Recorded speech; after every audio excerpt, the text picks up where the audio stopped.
Hello everyone, this is Ayush here. और आज हम लोग करने वाले क्लास 9th का फिज़िक्स का जो सबसे इम्पोर्टेंट चैप्टर माना जाता है ग्रेविटेशन। तो इस चैप्टर में हम लोग जितने भी कॉन्सेप्ट्स एनसीईआरटी में दिए गए हैं उसे भी कवर करेंगे, उसके बियॉन्ड जाके भी जितने भी कॉन्सेप्ट्स हैं उसे भी कवर करेंगे, और फिर जितने रियल लाइफ आप देखते होगे, ऑब्जर्व करते होगे ग्रेविटेशन में कि ऐसा क्यों होता है, ऐसा क्यों नहीं होता है, ये सब भी जितने भी आपके डाउट्स है रियल लाइफ एग्जाम्पल्स है उसे भी कवर कर लेंगे इस वीडियो में। तो चलो यार, बिना कोई देरी के स्टार्ट करते हैं। ग्रेविटेशन एक ऐसा वर्ड है जिसे आपने कई बार सुना होगा, और आज हम लोग इसका मतलब एकदम डिटेल में समझने वाले हैं, एकदम इसके पीछे का साइंस जानने वाले हैं। तो देखो, जैसे ये पेड़ है, ठीक है, तो इस पेड़ में से एक एप्पल गिर रहा है, तो ये एप्पल नीचे ही क्यों गिर रहा है? सोचा है कभी? बारिश पड़ता है तो बारिश की बूंदें नीचे ही क्यों गिरती हैं? सोचा है कभी? इसके बारे में किसने सोचा था? एक बार न्यूटन ने सोच लिया था, हमारे जो सर आइजैक न्यूटन है, महान साइंटिस्ट, उन्होंने सोचा था सेब के बारे में, ये सेब नीचे ही क्यों गिरा, और उन्होंने ग्रेविटेशन का आविष्कार कर दिया। तो देखो, ये सेब नीचे गिरा तो हमें एक चीज़ तो अच्छे से पता है कि किसी भी चीज़ में मोशन प्रोड्यूस करने के लिए, किसी भी चीज़ को मतलब रेस्ट से मोशन में लाने के लिए हमें उस पर फोर्स लगाना पड़ता है। तो यहाँ पे हम लोग क्या देख रहे हैं कि ये जो सेब है इसमें मोशन आ गया, ठीक है। ये जो बारिश की बूंदें ये मोशन में मतलब क्या, मूव कर रही है, अपने पोजीशन को चेंज कर रही है विद रिस्पेक्ट टू टाइम। एक पॉइंट ऑफ टाइम पे ये सेब यहाँ पे लटका हुआ होगा, एक पॉइंट ऑफ टाइम पे ये मोशन में है, ठीक है। तो ये अपने पोजीशन को चेंज कर रहा है, ये सब आपने पहले चैप्टर में पढ़ रखा होगा। तो यार यहाँ पर फोर्स कहाँ से आ रहा है, ये आपके दिमाग में चल रहा होगा कि कौन सा फोर्स है, ये क्या फोर्स है, ये नीचे क्यों गिर रहा है। इसी को डिस्कस करेंगे हम लोग अच्छे से। न्यूटन बाबा जो थे, हमारे महान साइंटिस्ट सर आइजैक न्यूटन, उन्होंने बताया था कि इस ब्रह्मांड में, इस यूनिवर्स में जितनी भी चीज़ें हैं जिनके पास मास है वो एक दूसरे को अट्रैक्ट करती हैं। जैसे कि ये चुन्नू, आप उसके दोस्त मुन्नू ठीक है, तो ये इसे अट्रैक्ट कर रहा है। आप सोचोगे क्या? आपके बगल में जो एक बेड है, ड्राइंग ख़राब है यार मेरी, तो आपके बगल में जो बेड है, ये आप भी उसे अट्रैक्ट कर रहे हो और ये भी आपको अट्रैक्ट कर रहा है, क्योंकि आप दोनों के पास कुछ मास है, कुछ वज़न है। और मास को हम लोग बहुत डिटेल में आगे कवर करने वाले, तो टेंशन मतलब अभी बस इसे नॉर्मल समझो, वज़न से रिलेट करो जैसे अभी तक रिलेट करते हुए आए थे, ठीक है। तो जितने भी पार्टिकल्स हैं उनका भी कुछ मास है, नेग्लिजिबल मास है लेकिन मास है, और वो भी एक दूसरे को अट्रैक्ट करते हैं। तो न्यूटन सर ने हमें बताया कि जितने भी बॉडी हैं जिनके पास मास है, मतलब the force of attraction between any two bodies possessing mass, मतलब किसी भी दो बॉडी जिनका कुछ मास है, जिनका कुछ वजन है, तो वो एक दूसरे को अट्रैक्ट करते हैं, और इसी फोर्स ऑफ अट्रैक्शन को हम लोग बोलते हैं ग्रेविटेशनल फोर्स, ठीक है। जैसे कि कोई दो बॉल रखा हुआ है, तो ये दोनों भी एक दूसरे को अट्रैक्ट कर रहा है, और ये जो जितना आप सोलर सिस्टम में देख रहे हो, जितनी भी प्लैनेट्स हैं, सन है, मरकरी है, अर्थ है, जितने भी है, ये सब भी एक दूसरे को अट्रैक्ट कर रहे हैं। और ये जो अपने पोजीशन पे हैं, मतलब एक दूसरे से टकराते क्यों नहीं है, जो अभी आपके दिमाग में सवाल उठ रहा होगा, तो इसे हम लोग आगे डिटेल में कवर करने वाले हैं। तो इतना तो आप समझ गए हो कि जो फोर्स ऑफ अट्रैक्शन है किसी भी दो बॉडीज जिनके पास कुछ मास है, उसे हम लोग ग्रेविटेशनल फोर्स कहते हैं। तो डेफिनेशन मैंने आपको बता दिया ग्रेविटेशनल फोर्स का। और देखो, मैं जो टॉपिक कवर करने वाला हूँ एनसीईआरटी का सारा टॉपिक कवर करने वाला हूँ, खाली ऑर्डर चेंज कर दूंगा जिससे आपको कोई परेशानी नहीं होगी। जैसे वहाँ पे सेंट्रीपिटल फोर्स के बारे में कुछ पहले बताया, लेकिन मैं आपको सेटअप करके सेंट्रीपिटल फोर्स के बारे में बताऊँगा, ठीक है। तो घबराना नहीं। अब देखो, जो सर आइजैक न्यूटन थे, उन्होंने सबसे पहले हमें ये बताया कि कोई भी दो पार्टिकल है जिनके पास कुछ मास है वो एक दूसरे को अट्रैक्ट करता है, पहला चीज़ ये बताया। और उसके बाद उन्होंने ग्रेविटेशनल फोर्स का डिफिनेशन दिया, और उससे बताया कि यूनिवर्स में हर जगह एग्जिस्ट करता है, ठीक है। और उसी पे बेस्ड उन्होंने यूनिवर्सल लॉ ऑफ ग्रेविटेशन निकाला। यूनिवर्सल लॉ ऑफ ग्रेविटेशन इसे ऐसे ही नहीं कहते, यूनिवर्सल लॉ यहाँ पे इसीलिए लिखा गया क्योंकि ये पूरे ब्रह्मांड में, पूरे यूनिवर्स में हर जगह एप्लीकेबल है। मतलब आप कहीं भी चले जाओ, अगर आप और आपका कोई बगल में कोई ऑब्जेक्ट है, आप दोनों के पास अगर कुछ मास है, तो वो एक दूसरे को अट्रैक्ट करेगा यूनिवर्स में कहीं भी, इसीलिए इसे यूनिवर्सल लॉ ऑफ ग्रेविटेशन कहते हैं। एग्ज़ाम में पूछ लेता है, इसीलिए ध्यान रखना कि इसे यूनिवर्सल लॉ ऑफ ग्रेविटेशन क्यों कहते हैं। तो लॉ है, तो इसमें कुछ उन्होंने स्टेटमेंट दिए यूनिवर्सल लॉ ऑफ ग्रेविटेशन के बारे में। पहला स्टेटमेंट क्या है कि the force of attraction between any two bodies is directly proportional to the product of their masses. तो ये देखो, फोर्स, देखो, ग्रेविटेशनल फोर्स हो या फ्रिक्शनल फोर्स हो, कोई भी फोर्स हो, उसे हम एफ से डिनोट करते हैं, ठीक है। तो पहला पहला उन्होंने क्या बताया सबसे पहले कि जो फोर्स है वो डायरेक्टली प्रोपोर्शनल है प्रोडक्ट ऑफ मास। जैसे कि आप ये दो मास कंसीडर कर लो, एक ए मान लो, एक बी मान लो, ठीक है। ए का मास है m1, बी का मास है m2, ठीक है। तो जो फोर्स होगा वो प्रोडक्ट ऑफ देयर मासेस, मतलब m1 इंटू m2 का जो प्रोडक्ट, मतलब मल्टीप्लाई करने पे हमें प्रोडक्ट मिलता है, आपको पता होगा। जो ये प्रोडक्ट है उसके प्रोपोर्शनल होगा। प्रोपोर्शनल इन द सेंस क्या कि अगर हम किसी का मास बढ़ाएं तो उसका फोर्स भी बढ़ेगा, मतलब ग्रेविटेशनल फोर्स बढ़ जाएगा, ठीक है। अब देखो दूसरा उन्होंने क्या दिया। दूसरा उन्होंने लॉ में ये बताया, मतलब कि जो ग्रेविटेशनल फोर्स है, ठीक है, ग्रेविटेशनल फोर्स मतलब ग्रेविटेशनल फोर्स है वो जो है इन्वर्सली प्रोपोर्शनल है square of distance between them. जैसे हमने ये दो बॉडी को कंसीडर किया है ए और बी, ठीक है। इसके बीच में डिस्टेंस है आर, ठीक है। तो जो ग्रेविटेशनल फोर्स होगा वो इन्वर्सली प्रोपोर्शनल होगा square of distance between them, ठीक है। जैसे जैसे ये इन दोनों के बीच में जैसे जैसे डिस्टेंस बढ़ेगा वैसे वैसे फोर्स का इफेक्ट कम होगा। तो ये बहुत बेसिक से लॉ हैं, बस दो लॉ उन्होंने दिया है। यूनिवर्सल लॉ ऑफ ग्रेविटेशन में बस दो स्टेटमेंट है, बहुत बेसिक स्टेटमेंट है, इसे याद रखना, ठीक है। और एक चीज़ मैं आपको और समझाना चाहता हूँ। तो आपने ये चीज़ थोड़ा डायरेक्टली प्रोपोर्शनल इन्वर्सली प्रोपोर्शनल में थोड़ा प्रॉब्लम हो रहा होगा। तो प्रोपोर्शनल नहीं, इसे हम लोग बेसिकली ऐसे समझते हैं, जैसे देखो 5 इज इक्वल्स टू 10/2 होता है, ठीक है। कोई प्रॉब्लम नहीं, सिंपल मैथ्स है। इक्वल टू और प्रोपोर्शनल बिल्कुल अलग होता है, लेकिन हम इसे रिलेट करने के लिए आप इक्वल टू के बारे में जानते हो इसीलिए समझा रहे हैं, ठीक है। इसे सॉल्व करोगे 10/2 को तो 5 ही होगा, ठीक है।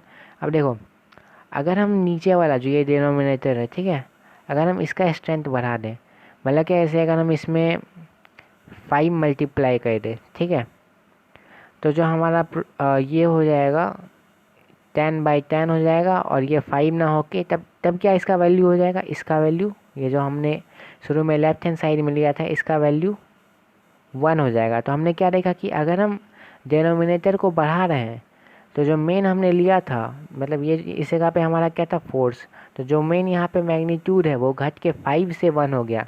मैग्नीट्यूड क्या होता है ये जान लो। जैसे कि मैंने आपको 5 मुक्का मारा, तो ये जो न्यूमेरिकल वैल्यू है 5, यही है मैग्नीट्यूड, ये स्ट्रेंथ को डिफाइन करता है। जैसे आपको 20 न्यूटन का फोर्स, ठीक है, तो 20 आपके स्ट्रेंथ को डिफाइन करता है। तो यहाँ पे आप देख रहे हो कि ये जो मैग्नीट्यूड है ये घट के 1 हो गया, ठीक है। तो आप ये फील ले पा रहे हो ना कि जैसे जैसे अगर हम लोग डिनोमिनेटर को बढ़ाएंगे वैसे वैसे जो हम लोग का लेफ्ट हैंड साइड में जो मेन वैल्यू है, जो उसका जैसे फोर्स है यहाँ पे ग्रेविटेशनल फोर्स था, अभी हमने जैसे देखा प्रोपोर्शनल वाले केस में, उसका स्ट्रेंथ घट जाएगा, उसका मैग्नीट्यूड घट जाएगा।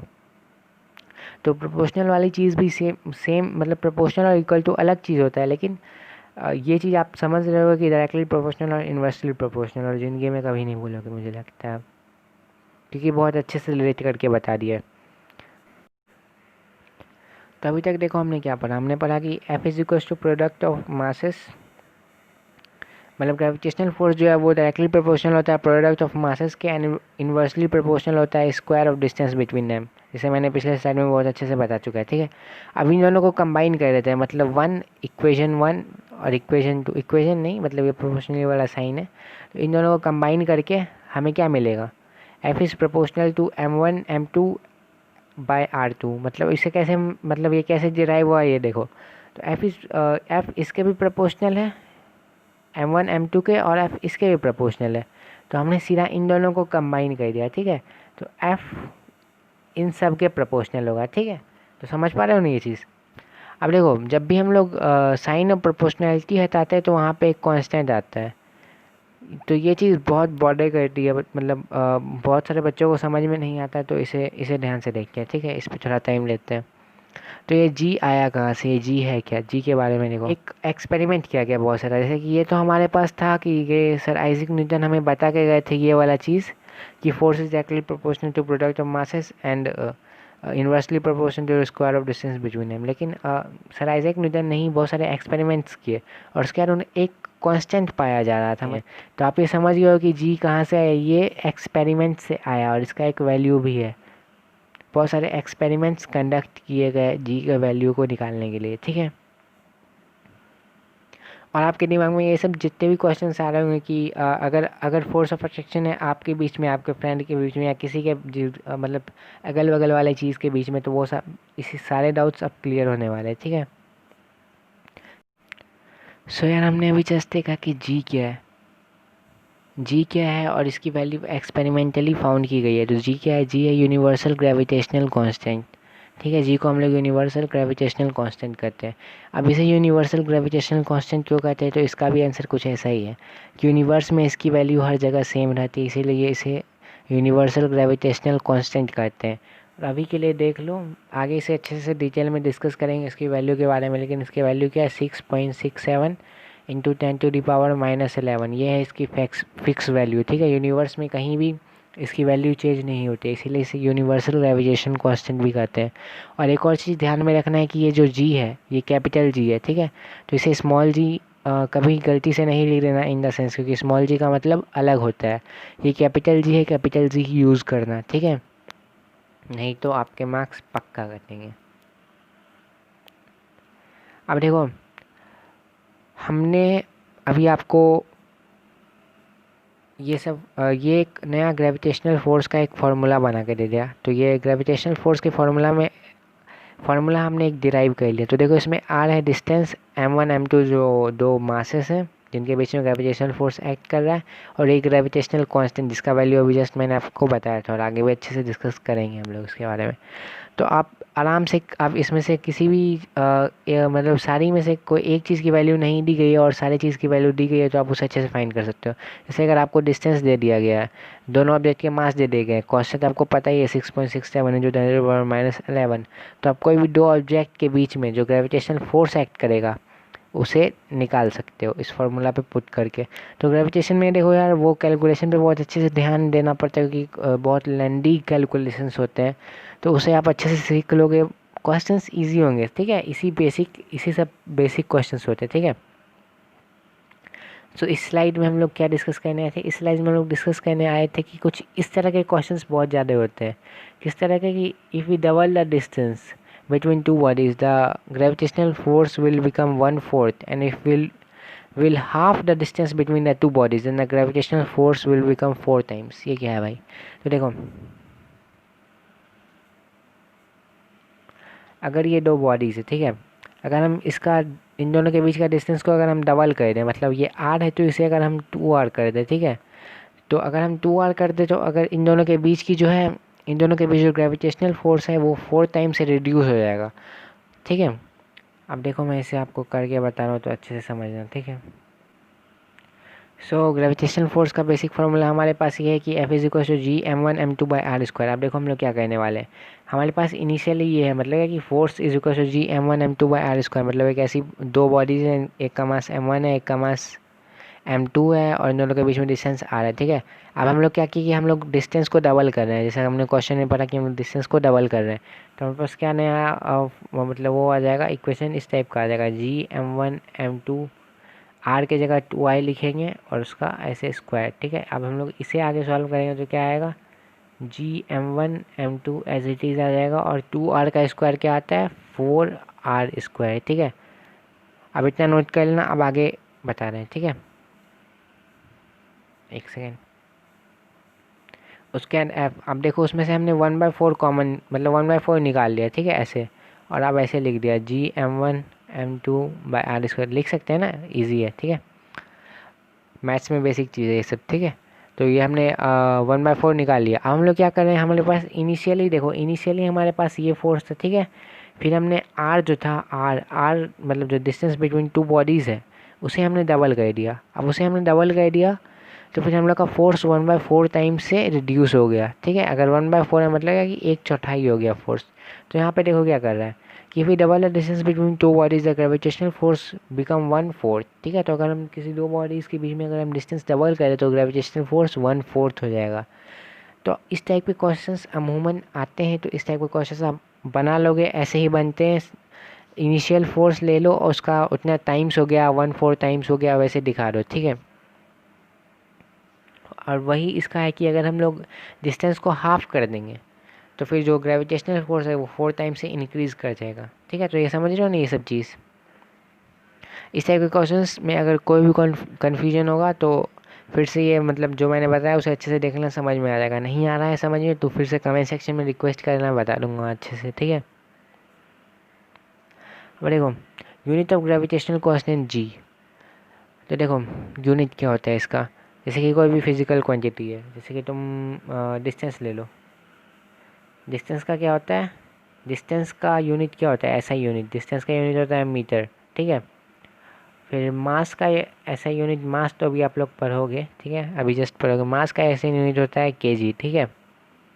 तो ऐसे ही सब चीज़ के ऐसा यूनिट होता है। तो अगर अभी अब मैं आपको ऐसा चीज़ बताने वाला हूँ जिससे आपको किसी का भी फार्मूला याद है तो आप उसका ऐसा यूनिट आराम से निकाल सकते हो। तो इसे ध्यान से देखना। जैसे डिस्टेंस, स्पीड का आपने, स्पीड बहुत ही बेसिक टर्म है, तो स्पीड इज इक्वल टू होता है डिस्टेंस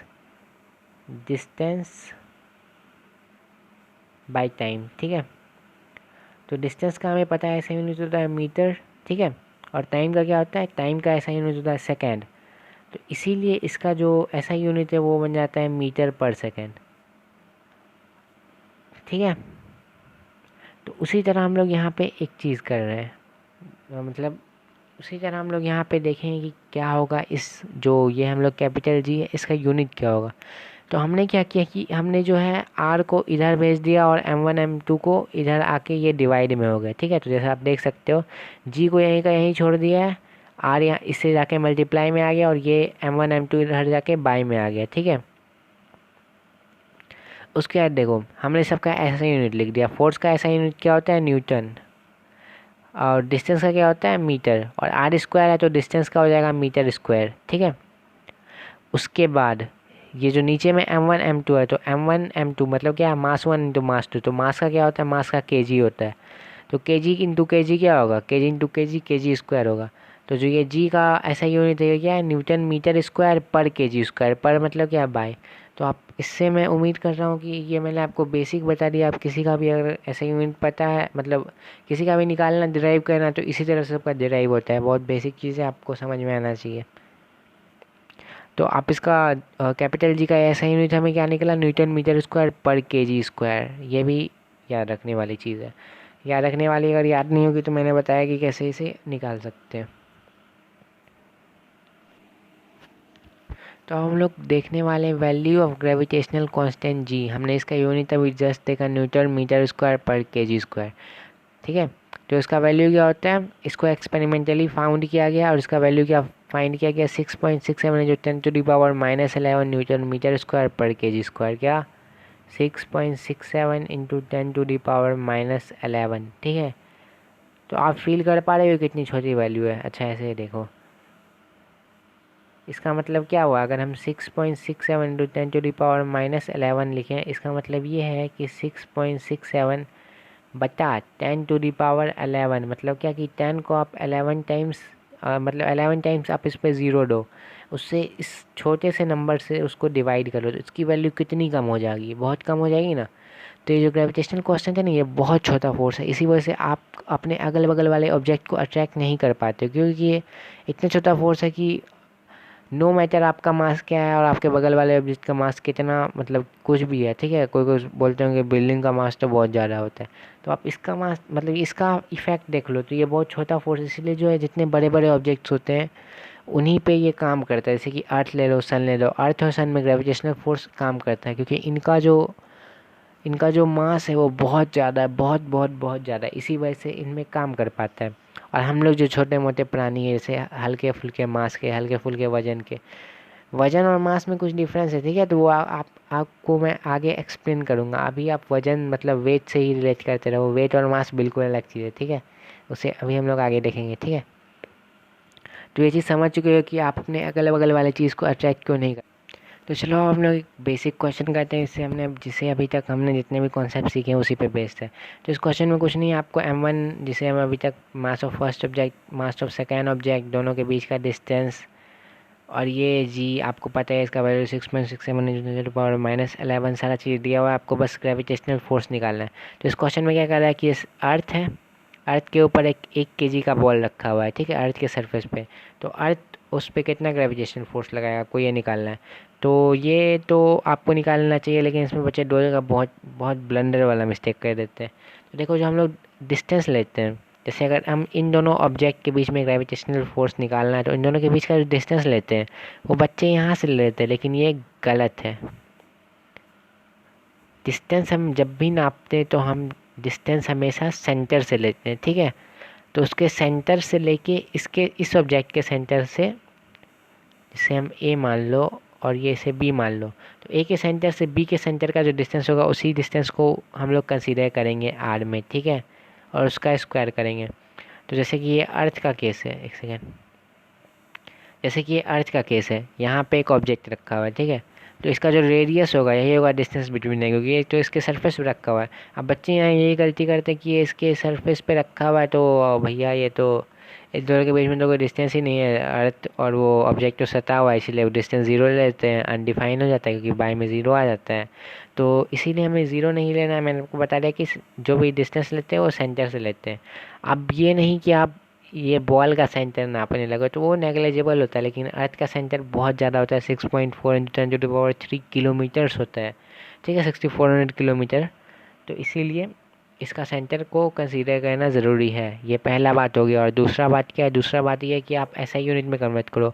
बच्चे यहाँ पे ब्लंडर मिस्टेक करते हैं, बहुत बार मिस्टेक करते हैं कि वो एसआई यूनिट में कन्वर्ट नहीं करते, जैसे वो किलोमीटर लेके ही शुरू कर देते हैं।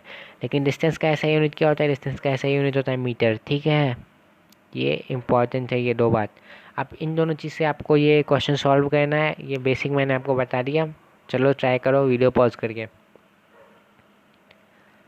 तो चलो सबने कह लिया होगा, आंसर बताते हैं। आंसर है 9.8 न्यूटन्स। अगर नहीं हुआ है तो फिर से जितना मैंने बताया उसे सुनो और फिर से बनाओ, अच्छे से बनाओ, कूल माइंड से बनाओ। इसमें कैलकुलेशन बहुत वास्ट होता है लेकिन बन जाता है। अब देखो मैं आपको कमाल का नॉलेज देने वाला हूँ, तो ये नॉलेज आप मतलब अगर जो बहुत गौर से देखेगा उसे ही मिल पाएगा, तो गौर से देखो। तो इसमें क्या है, जैसे कि ये अर्थ है, ठीक है, ये अर्थ है और ये 1 kg का ऑब्जेक्ट है। एक सेकेंड, 1 kg का ऑब्जेक्ट मैंने इसके सरफेस पे रख दिया। अब ये 1 kg का ऑब्जेक्ट, अभी हमने जस्ट देखा कि अगर हम अर्थ के सरफेस पे अगर हम 1 kg का ऑब्जेक्ट रखें तो वो उस पर 9.8 न्यूटन्स का फोर्स लगाएगा, ग्रेविटेशनल फोर्स लगाएगा, ठीक है। अब इससे हमें क्या काम है, देखो आपने न्यूटन का वो लॉ तो पढ़ ही रखा होगा सेकेंड चैप्टर में कि every action has an equal and opposite reaction. तो अगर हम किसी चीज़ को पुश करते हैं तो वो भी हमें वापस उसी फोर्स से पुश करती है। मतलब क्या कि आप किसी को एक फोर्स, जैसे कि आप अगर दीवार को 5 न्यूटन के फोर्स से मुक्का मारो तो आपको ही 5 न्यूटन का फोर्स उसके रिवर्स में फील होगा उस दीवार से, ठीक है। तो इसी को बोलते हैं every action is an equal and opposite reaction. तो यहाँ पे हम आपको क्या बताना चाह रहे हैं कि जिस फोर्स से अर्थ इस चीज़ को अट्रैक्ट कर रहा है, इस बॉल को अट्रैक्ट कर रहा है, उसी फोर्स से ये बॉल अर्थ को अट्रैक्ट कर रहा है। स्ट्रेंज लग रहा है ना। तो आप सोचो कि यार सेम फोर्स है, तो अगर बॉल मूव कर रहा है, जैसे कि बॉल अगर तो अभी तो सरफेस पे है, लेकिन अगर हम इसे थोड़ा ऊपर रख दें तो नेग्लेजिबल ऊपर, मतलब क्या ये आपने छत पे रख दो तो अर्थ के रेडियस के कंपैरिजन में नेग्लेजिबल ऊपर ही रखाएगा, ठीक है। छत पे से अगर हम उसे नीचे छोड़े तो वो नीचे मूव कर रहा है, लेकिन अर्थ ऊपर क्यों नहीं मूव कर रहा है, इसके पीछे का कॉन्सेप्ट देखो। तो अभी मैंने आपको जस्ट बताया कि दोनों केस में फोर्स सेम है, ठीक है, फोर्स सेम है। और मैंने जो छोटा, मतलब ये जो बॉल है इसका मास छोटे एम से डिनोट किया है, ये जो अर्थ है इसका मास बिग एम से डिनोट किया है। फोर्स दोनों केस में सेम है, इसीलिए दोनों को कैपिटल एफ से डिनोट किया है। तो देखो छोटे वाले बॉल के केस में क्या हुआ कि उसका मास कम था, इसीलिए उसमें एक्सेलरेशन प्रोड्यूस ज़्यादा हुआ, ठीक है। और बड़े वाले अर्थ के केस में इसका मास बहुत ज़्यादा है, इसलिए एक्सेलरेशन इसमें नेग्लेजिबल नहीं हो रहा है, ठीक है। इसे आप ऐसे रिलेट कर सकते हो कि अगर आप कोई बड़े से पत्थर को धक्का दो, एक 5 न्यूटन के फोर्स से बोल लो कि अगर आप बड़े से मतलब पत्थर को धक्का दो तो उसमें कुछ एक्सेलरेशन प्रोड्यूस हो जाएगा, ठीक है। आप बहुत छोटे से पत्थर को 5 न्यूटन के फोर्स से धक्का दो, उसमें एक्सेलरेशन बहुत ज़्यादा प्रोड्यूस हो जाएगा। क्यों, तो यहाँ पे आप क्या देख रहे हो, आपने फोर्स सेम लगाया लेकिन एक्सेलरेशन एक में ज़्यादा प्रोड्यूस हुआ, एक में कम प्रोड्यूस हुआ है। तो यही सेम चीज़ हो रहा है अर्थ वाले केस में और पत्थर वाले केस में, ठीक है। तो ये आपको समझ में आ जाना चाहिए। अब हम लोग मतलब जैसा मैंने आपसे वादा किया था कि मैं आपको वो जितने भी मतलब इस टाइप के क्वेश्चन से कि ये ऐसा क्यों नहीं होता वो सब भी डील करूँगा, ठीक है। तो देखो ग्रेविटेशनल फोर्स बहुत इंपॉर्टेंट फोर्स है, इसी के कारण जितने भी हमारे, जैसे कि ये सन है, ये जो सन है, ठीक है, ये सन है, ठीक है, और ये अर्थ है, तो ये अर्थ सन का ऑर्बिटिंग कर रहा है, इसी कारण सीजन चेंजेस होते हैं जो हमारे मतलब उसके लिए बहुत इंपॉर्टेंट है सर्वाइवल के लिए। तो ये सब जितने भी चीज़ स्टेबल है, ये सब ग्रेविटेशनल फोर्स के कारण स्टेबल है। कैसे स्टेबल है बस हम लोग यही सब डिस्कस करने वाले हैं।